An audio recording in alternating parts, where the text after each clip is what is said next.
नमस्ते।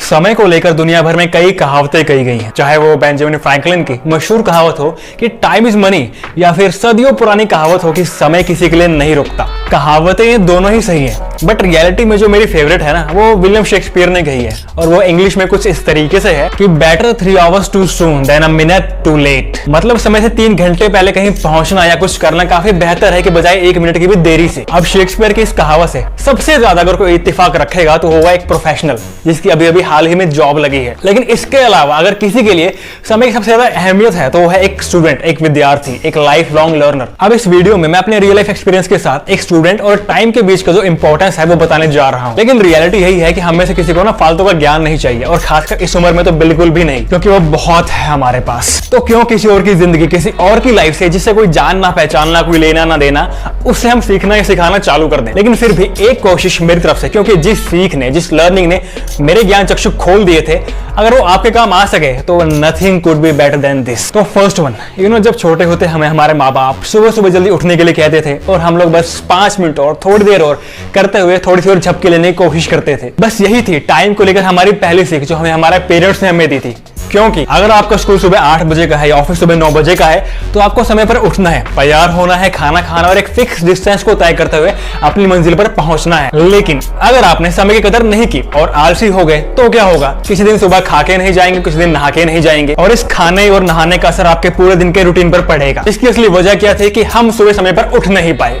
समय पर ये छोटी सी कहानी मैंने आपको सुनाई है ना, ये हम सबकी लाइफ की कहानी है, जिसने समय की कदर नहीं की, समय ने उसकी कदर नहीं की। अब मैं इस लॉकडाउन में सुबह 5 बजे उठता हूँ, इसलिए नहीं कि डबल शिफ्ट लगानी है या जिम जाना है। अब वैसे तो पूरी दुनिया के जिम इस समय बंद पड़े हैं, लेकिन मैंने जो एक्सरसाइज का, जो वर्कआउट का टाइम फिक्स किया है अपने लिए, मैं उसे अभी भी फॉलो करता हूँ। हालांकि यहाँ पर फैमिली के, फ्रेंड्स के अलग ही लेवल के सजेशन आते हैं मेरे पास। वो कहते हैं कि लॉकडाउन का टाइम है, दुनिया भर का टाइम है, आधे घंटे के वर्कआउट के लिए सुबह 5 बजे की नींद, जो सबसे गहरी नींद होती है, क्यों उसकी कुर्बानी देनी? थोड़ा सा लेट उठ के वर्कआउट कर लोगे या शाम को वर्कआउट कर लोगे तो क्या जाएगा? कम से कम आंखों के नीचे जो एक डार्क सर्कल पड़ रहे हैं अब वो तो नहीं पड़ेंगे। कभी कभी लगता है बिल्कुल ठीक कहते हैं, लेकिन ये जो सुबह का टाइम जो मैंने अपने फिजिकल एक्टिविटी के लिए डिसाइड किया है, इसने मेरी प्रोडक्टिविटी काफी बढ़ा दी है। अब मैं अपना बाकी का टाइम किसी और जरूरी काम के लिए निकाल सकता हूँ, फिर चाहे वो ऑफिस का काम हो या यूट्यूब का या कोई फ्रीलांसिंग वर्क हो। मुझे इस बात की जल्दी नहीं रहती कि मुझे टाइम निकाल के वर्कआउट करना है, क्योंकि मैंने अपना टाइम अच्छे से मैनेज किया है, या कम से कम मैनेज करने की कोशिश कर रहा हूं। मैनेज वर्ड का यूज इसलिए कर रहा हूं क्योंकि या तो आप अपने टाइम को मैनेज कर सकते हैं या बर्बाद कर सकते हैं, इस पर काबू नहीं कर सकते। रिपीट कर देता हूं, कोई भी जीवित इंसान या तो टाइम को मैनेज कर सकता है या उसे बर्बाद कर सकता है, लेकिन कभी भी समय पर काबू नहीं पा सकता। इसीलिए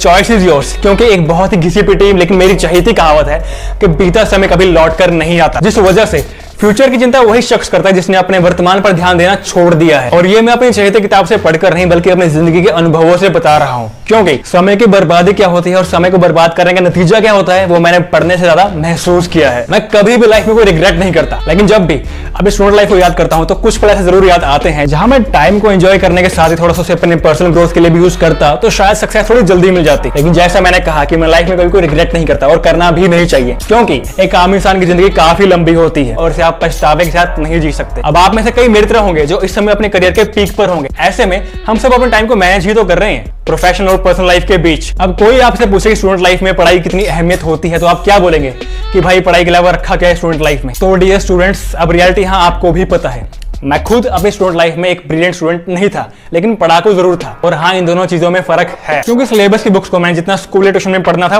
पढ़ लिया। घर आकर मैं वही अकबर बीरबल की कहानियां, तेनालीराम की कथाएं वही से पढ़ा करता था। और जब थोड़े से बड़े हो गए तो इंग्लिश नॉवेल्स की आदत लगी। मतलब कुल मिलाकर पढ़ने के समय निकाल लेते थे, और शायद ही पढ़ने की आदत कहीं और ही ले गई, क्योंकि समय बड़ा बलवान होता है। और यकीनन इसीलिए प्रेजेंट में हम अपना समय कहाँ दे रहे हैं वही डिसाइड करेगा कि फ्यूचर हमारा कैसा होने वाला है। वरना अगर समय को बर्बाद करने का टैलेंट आपके अंदर आ गया है तो क्या पास्ट, क्या प्रेजेंट, क्या फ्यूचर, क्या कोरोना, क्या मेंटोस लाइफ, सब एक बराबर है। तो अगर आपको वीडियो पसंद आए तो उसे लाइक करना, डिसलाइक जरूर करना।